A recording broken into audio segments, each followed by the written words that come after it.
بلوچستان کے شہر گوادر سے ہمارے گدروشیا پوائنٹ کے نمائندہ عبید اللہ بلوچ کی رپورٹ کے مطابق ڈسٹرکٹ کونسل گوادر کے وائس چیئرمین حاجی نعمت اللہ ہود کی سربراہی میں نئے سال 2025 کے سلسلے میں گوادر میرین ڈرائیو سے سینکڑوں گاڑیوں کی ریلی شاہراہوں سے گزرتے ہوئے سید یادگار پر اختتام پذیر ہوئی۔ ریلی میں شہریوں نے شرکت کر کے پاکستان زندہ باد کے نعرے لگائے۔ ریلی کے شرکاء کا کہنا تھا کہ ہم نئے سال میں پاکستان کی سالمیت اور خوشحالی کا عزم کرتے ہیں اور بلوچستان اور پاکستان میں امن اور خوشحالی کی نوید لے کر آئے گے۔ اس موقع پر حاجی نعمت اللہ ہود، پیپلز پارٹی کے اعجاز احمد اور سول سوسائٹی گوادر کے محمد جان نے میڈیا سے گفتگو کرتے ہوئے کہا کہ آج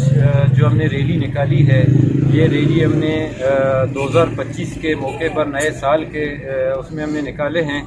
تو آج اس ریلی کے موقع پہ ہم تمام پاکستانیوں کو اور اپنے گوادر کے لوگوں کو مبارکباد دیتے ہیں نئے سال کے۔ تو انشاءاللہ ہمارا یہی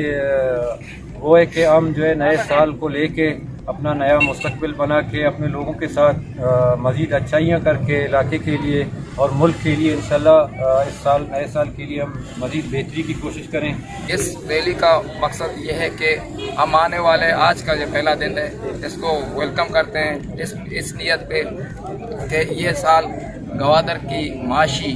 گوادر کی سیاسی اور گوادر کے ہر طبقے فکر کے لوگوں کے مستقبل کے لیے بہتر ہوگا بنسبت دوسرے سال کے جو گزشتہ سال ہے 2025 کو ہم تمام مل کے منا رہے ہیں۔ 2025 کا سال گوادر کی ترقی،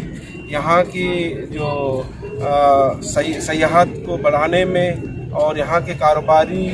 حلقوں کو آگے لے جانے میں اور گوادر کی ترقی میں اور کاروبار کو بڑھانے میں انشاءاللہ تعالی ہم تمام دوست، تمام اہلیان گوادر